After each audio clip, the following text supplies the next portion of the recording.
নানা কর্মসূচির মধ্য দিয়ে ভোলার দৌলতখানে বাংলাদেশ জাতীয়তাবাদী স্বেচ্ছাসেবক দলের ৪৫তম প্রতিষ্ঠাবার্ষিকী উদযাপিত হয়েছে।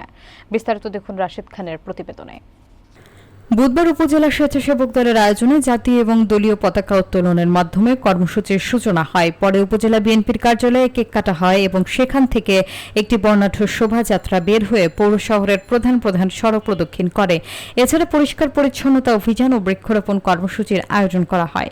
অনুষ্ঠানে উপস্থিত ছিলেন কেন্দ্রীয় স্বেচ্ছাসেবক দলের সহসভাপতি রফিকুল ইসলাম রফিক, যুগ্ম সম্পাদক মোহাম্মদ উল্লাহ চৌধুরী, উপজেলা স্বেচ্ছাসেবক দলের আহ্বায়ক মহসিন রাশেদ, সদস্য সচিব মাজহারুল ইসলাম, পৌর স্বেচ্ছাসেবক দলের আহ্বায়ক মুসলে উদ্দিন, সদস্য সচিব মোহাম্মদ জামাল, সৈয়দপুর ইউনিয়ন স্বেচ্ছাসেবক দলের সভাপতি মীর রূপক, ভবানীপুর ইউনিয়ন স্বেচ্ছাসেবক দলের সভাপতি সেলিম ফরাজি, সাধারণ সম্পাদক হাফিজুল্লাহ, জসিম মাস্টার, স্বপন রানী, রাসেল কাজী সহ আরও অনেকে।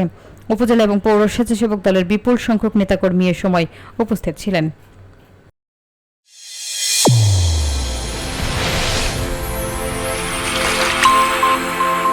চ্যানেল A1 হৃদয়ের স্পন্দন।